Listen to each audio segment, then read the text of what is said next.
Hello students, table creation and data manipulations command chapter में last video में हम लोगों ने कुछ माई सीक्वल कमांड्स के बारे में पढ़ा था, कंस्ट्रेंट्स के बारे में पढ़ा था, how to apply the constraints, कैसे टेबल क्रिएट कर सकते हैं, कंस्ट्रेंट कैसे अप्लाई कर सकते हैं, कंस्ट्रेंट के टाइप क्या होते हैं, इन सब चीज़ों के बारे में हमने लास्ट वीडियो में पढ़ा था। Today we are going to start some more commands related to this chapter. So without any delay, let's continue with the next topic, assigning the name to constraints. यानी कि जो constraint आप बना रहे हो उस constraint को आप अपना एक नाम यूज़र डिफाइंड असाइन कर सकते हो, ठीक है। तो MySQL allows us to give names to constraints to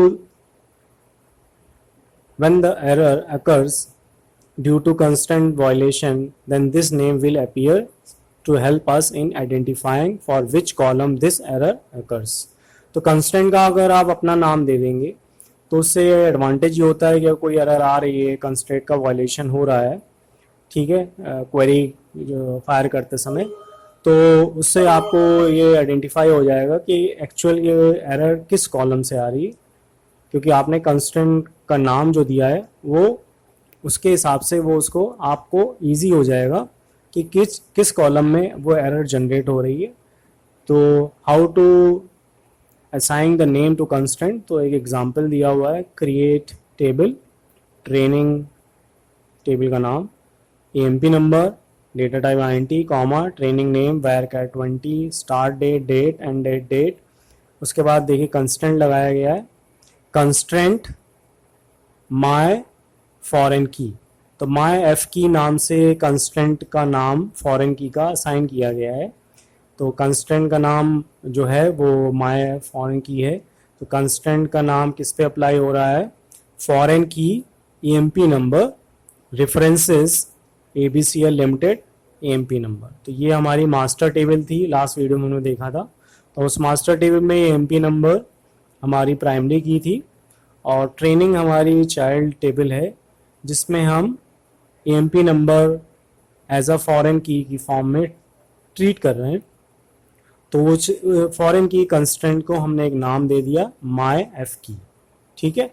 तो अगर कोई फॉरेन की का वायलेशन होगा ट्रेनिंग टेबल में तो हमारी जो एरर आएगी उसमें माय एफ की मैसेज के साथ आएगी, तो हम ईजिली आइडेंटिफाई कर लेंगे कि एक्चुअल प्रॉब्लम कहाँ पे है, ठीक है। Next is viewing table structure.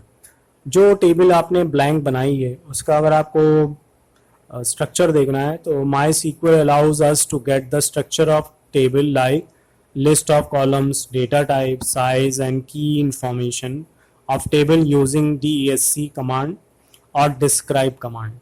तो DSC टाइप करेंगे MySQL प्रॉम्प्ट पे, DSC और टेबल का नाम और सेमीकोलन, क्वेरी फायर करेंगे तो आपको इस तरह से आउटपुट नज़र आएगा, जिसमें फील्ड हेडिंग होगी, टाइप होगी, नल वैल्यू उसमें है कि नहीं है, की प्राइमरी की सेट की गई कि डिफ़ॉल्ट वैल्यू किसी में है और extra.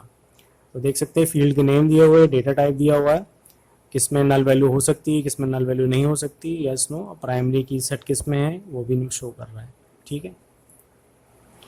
Next is creating table from existing table, यानी कि एक टेबल ऑलरेडी आपकी बनी है, उससे आपको अगर एक दूसरी टेबल क्रिएट करनी है तो सिलेक्ट क्वेरी से बड़ी आसानी से आप इसे क्रिएट कर सकते हैं। तो Python allows us to create either fresh table of table based on existing table.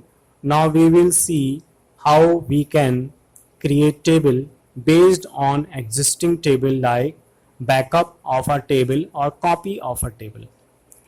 So if you want a full copy, in that case you have to put the command create table new name XYZ limited as keyword use करेंगे और फिर इसके बाद select query चलाएंगे as select star. अगर हमको सारे column की डिटेल ट्रांसफर करनी है दूसरी टेबल में तो select star from master table ABC limited. अगर आपको सिलेक्टेड कॉलम की कॉपी चाहिए, कुछ ही कॉलम की नई टेबल बनानी है, तो create table ABC corp as select, अब यहाँ सेलेक्ट में वो कॉलम नेम स्पेसिफाई कर दीजिए जिन कॉलम्स का को आपको नई टेबल में उसका एग्जिस्टिंग चाहिए। जो कॉलम्स आपको नई टेबल में चाहिए वो कॉलम स्पेसिफाई करिए सेलेक्ट में। ईएमपी नंबर, नेम, सैलरी, ये सिर्फ 3 कॉलम्स एबीसी कॉर्प में कॉपी होंगे with data from ABC limited. Selected record copy, तो कंडीशनल आप भी आप बना सकते हो कि कुछ ही रिकॉर्ड्स ट्रांसफर हो according to the given condition. तो क्रिएट टेबल आईटी टेबल, नई टेबल का नाम, as select star from master table ABC limited where DPT is equal to IT. तो जो उनका डिपार्टमेंट आईटी है उनके रिकॉर्ड्स जो होंगे नई टेबल में ट्रांसफर होंगे विद कॉलम नेम। ठीक है।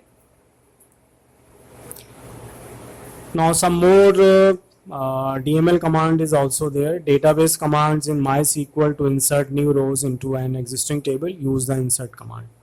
तो हम लास्ट वीडियो में पढ़ चुके हैं कि अगर आपको टेबल में रिकॉर्ड्स इंसर्ट करने हैं तो इंसर्ट कमांड यूज़ करते हैं। Insert space into space table का नाम स्टूडेंट सपोज स्पेस, उसके बाद वैल्यूज़। वैल्यूज़ में आपको एक ध्यान देना है कि जिस सीक्वेंस में आपके कॉलम की हेडिंग्स हैं टेबल में उसी सीक्वेंस में आपको डेटा फीड करना है। ठीक है। Dwivedi comma Freya comma Udaipur और four. Now we can insert record with specific column only. अगर आपको सारे कॉलम में रिकॉर्ड फीड नहीं करने हैं, कुछ ही कॉलम में उस समय रिकॉर्ड फीड करने हैं, तो in that case you can use the second version of insert. Insert into student last name comma first name comma city. तो यहाँ पर आप वो लिस्ट स्पेसिफाई कर दीजिए टेबल नेम के बाद कि जिन कॉलम का डेटा आपको उस समय इंसर्ट करना है। उसके बाद स्पेस देंगे एंड देन वैल्यूज़। उसके बाद आप डेटा उसी सीक्वेंस में दीजिए जिस सीक्वेंस में आपने कॉलम यहाँ दिए हैं। तो द्विवेदी इस लास्ट नेम है, मोहक फर्स्ट नेम है और उदयपुर इसकी सिटी है। Next command is to modify और update entries in the table, use the update command. कोई चीज़ चेंजेस करने हैं किसी रिकॉर्ड पे, सेट ऑफ रिकॉर्ड पे, तो अपडेट कमांड से आप कर सकते हैं। ये भी डीएमएल कमांड है। Update table name student, set keyword है, सेट, उस सेट में हम कॉलम नेम देते हैं जिस कॉलम को अपडेट करना है। Set class is equal to 5 where first name is equal to Freya. तो जिसका फर्स्ट नेम फ्रिया है उसकी क्लास अपडेट हो जाएगी 5 से। ठीक है। अगर आपको मोर देन 1 कॉलम अपडेट करने हैं सिंगल अपडेट से, वो भी आप कर सकते हो। Update table name student set class is equal to 5 comma लगाइए as a separator, section is equal to a where roll number is equal to 10। तो जिसका रोल नंबर 10 है उसका क्लास और सेक्शन अपडेट हो जाएगा। ठीक है। Now next DML command is deleting selected rows from table using the delete command. ठीक है। selected rows या all rows कुछ भी कर सकते हो आप। तो अगर मान लीजिए selected rows आपको delete करनी है तो where clause यूज करना पड़ेगा। delete from table name student where first name is equal to अमर। तो जिसका फर्स्ट नेम अमर है वो रिकॉर्ड हमारा सिर्फ डिलीट होगा। ठीक है। अगर आपको सारे कॉलम सारा डेटा डिलीट करना है टेबल से तो आप सिंगल क्वेरी चलाइए डिलीट फ्रॉम स्टूडेंट, बस। तो डिलीट फ्रॉम स्टूडेंट इतना ही क्वेरी आपको देनी है और पूरा डेटा आपका डिलीट हो जाएगा टेबल से 1 गो में। Now some more next is some DDL commands.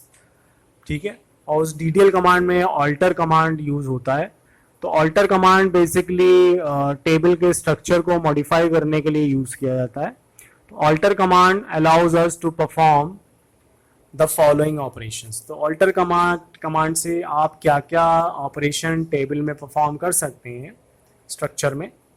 Adding new column in existing table, कोई भी आपके पास टेबल है, उस टेबल में रिकॉर्ड फीड हैं और उसमें एक नया कॉलम ऐड करना है तो वो आप ऑल्टर टेबल से कर सकते हो। Dropping existing column from table, किसी एग्जिस्टिंग टेबल में कोई कॉलम डिलीट करना है तो वो भी आप ऑल्टर कमांड से कर सकते हो। Modifying column definition in table, column की डेफिनीशन में कोई भी एग्जिस्टिंग कॉलम जो टेबल है आपकी, उसके किसी एग्जिस्टिंग कॉलम की डेटा टाइप चेंज करना है, साइज चेंज करना है, ठीक है, तो उस केस में हम मॉडिफिकेशन भी कर सकते हैं। Changing the name of column, column का नाम भी चेंज कर सकते हैं।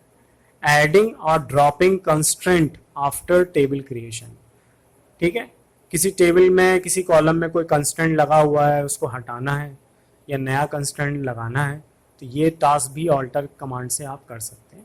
तो एग्जांपल देख लेते हैं। First is alter table adding new column, ठीक है। तो कमांड सिंपल है। सपोज ये स्ट्रक्चर है हमारे पास ABCL लिमिटेड का।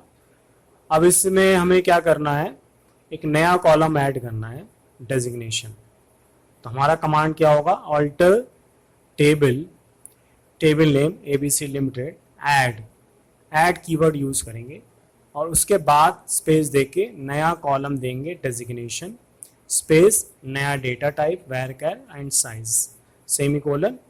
अगर क्वेरी में कोई एरर नहीं है तो आपको मैसेज दे देगा, ठीक है। अच्छा, after new column is added, if you select a record it will display null in that column, ठीक है। क्यों? क्योंकि आपने कॉलम ऐड किया है और उसमें पहले से ही रिकॉर्ड है। अब जब नया कॉलम आया है तो उस फील्ड में सारे जो डेटा होगा वो नल से शो करेगा। We have to update it using update command. तो अपडेट कमांड से फिर उस कॉलम में आपको डेटा फीड करना पड़ेगा, इंसर्ट से काम नहीं चलेगा, ठीक है। अपडेट कमांड यूज करेंगे। तो आप देख सकते हैं स्ट्रक्चर डिस्क्राइब किया गया है, तो डेजिग्नेशन आपका ऐड हो गया है और डिफॉल्ट वैल्यू उसकी नल है, ठीक है। Next is alter table dropping column, drop करना है कॉलम को, डिलीट करना है। तो सपोज ये हमारे पास टेबल का स्ट्रक्चर दिख रहा है, ठीक है। अब इस स्ट्रक्चर में मुझे जो डेजिग्नेशन है उसको रिमूव करना है, जो भी ऐड किया हमने। तो फिर से कमांड है हमारा alter table, table name ABC limited, drop. Drop is a keyword which is used with alter table command and then you have to specify the column name designation। तो अब आप जब आप DSC करेंगे, डिस्क्राइब करोगे, तो आप देखिएगा आपका कॉलम जो है वो डिलीट हो चुका है, ठीक है। Next is alter table modifying column, column को मॉडिफाई करना है, किसी कॉलम का साइज चेंज करना है, ठीक है।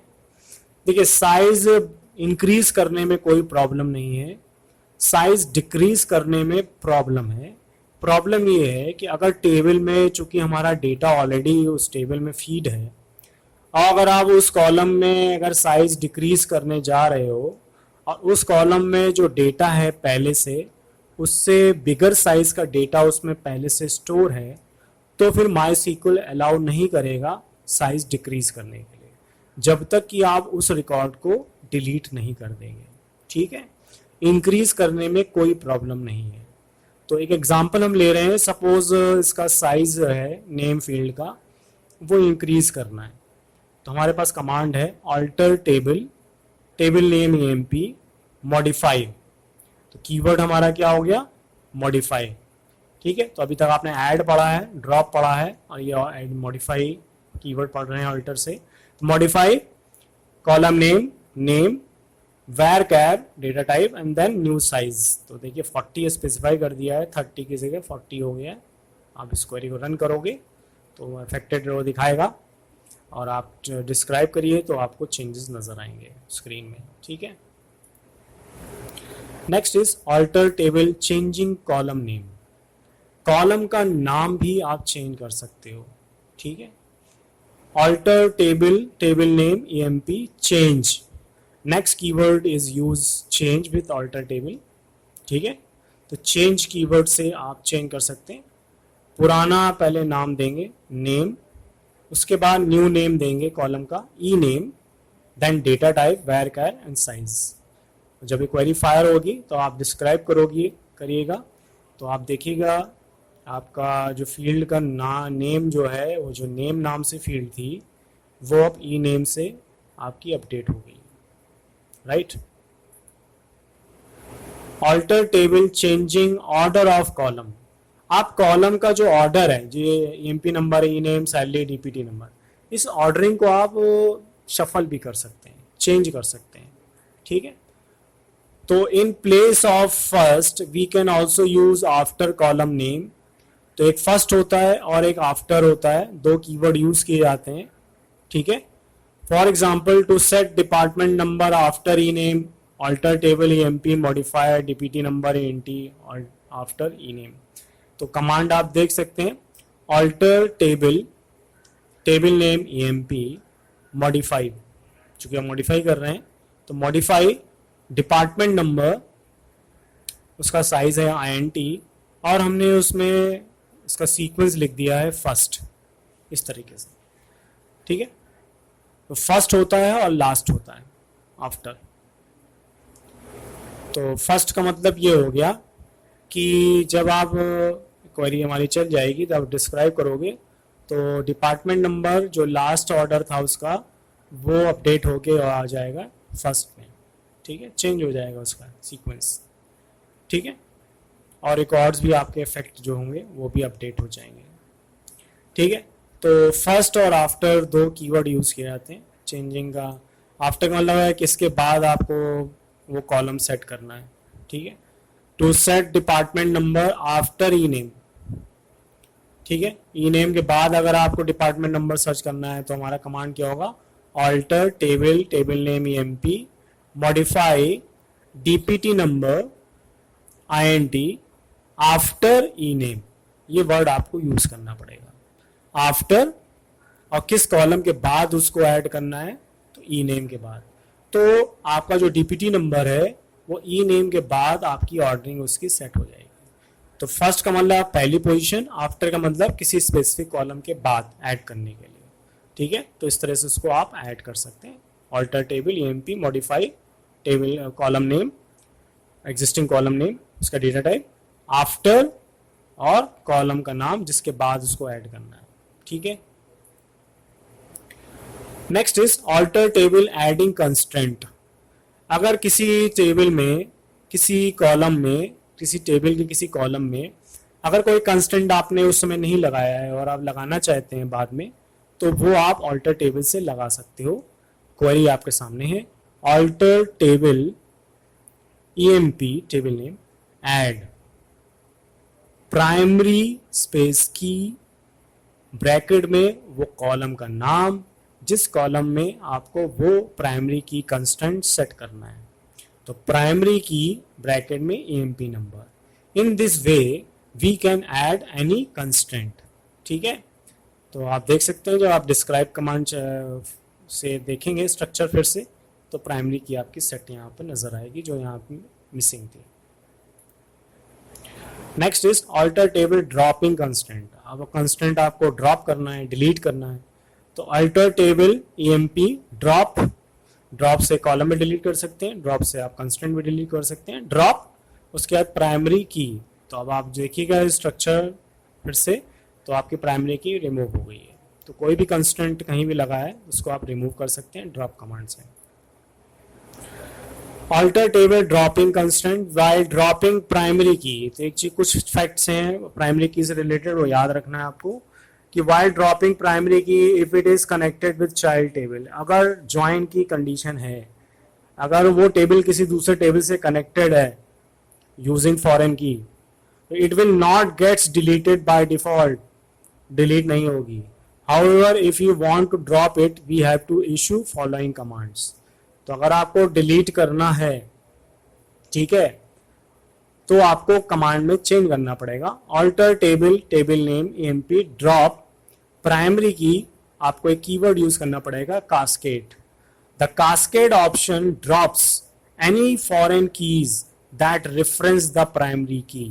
दैट मीन्स इस EMP टेबल की कोई दूसरी जो चाइल्ड टेबल है जहां पर आपने EMP number as a foreign key set करके रखा हुआ है, तो प्राइमरी की मास्टर टेबल की तभी रिमूव होगी जब फॉरेन की भी आप उसकी कास्केड कमांड जब तक आप उसे यूज नहीं करेंगे, अदरवाइज प्राइमरी की डिलीट नहीं होगी। तो कास्केड कीवर्ड यूज करने से एडवांटेज ये मिलेगा, the cascade option drops any foreign keys that reference the primary key. तो वो फॉरेन की चाइल्ड टेबल की भी डिलीट कर देगा। ठीक है, प्राइमरी की भी डिलीट होगी और फॉरेन की जो सेट है वो भी डिलीट हो जाएगा। दोनों की टेबल में कोई भी रिलेशन फिर जो है नहीं रहेगा। Right, last is dropping table. सब कुछ डिलीट करना है ड्रॉप टेबल कमांड के through. Option is if exist table name. For example drop table AMP, तो पूरी टेबल आपकी स्ट्रक्चर सहित डिलीट हो जाएगी परमानेंटली। दूसरा है कि drop table if exist AMP. इसका मतलब क्या हुआ? इफ एग्जिस्ट लगाने का मतलब ये होता है कि अगर ये क्लॉज आप यूज कर रहे हैं तो ड्रॉप टेबल जो है सबसे पहले चेक करेगा कि एएमपी डेटाबेस में एग्जिस्ट कर रही है कि नहीं कर रही है। अगर कर रही है तो ही डिलीट करेगा, नहीं कर रही तो एरर मैसेज थ्रो करेगा। The if exist clause of drop table first checks whether the given table exists in database or not। ठीक है, तो this is the last command of this chapter, drop table command, जिसके through आप पूरी table physically remove कर सकते हैं। ये चैप्टर हमारा बेसिकली एंड हो गया है और इस चैप्टर में जो भी टॉपिक था वो ऑलरेडी हमने सारे दोनों वीडियोस में कवर कर लिया है। ठीक है, तो उसको आप रेफ़र करिएगा और उसकी जो बुक एक्सरसाइज हैं उनको भी सॉल्व करिएगा। राइट।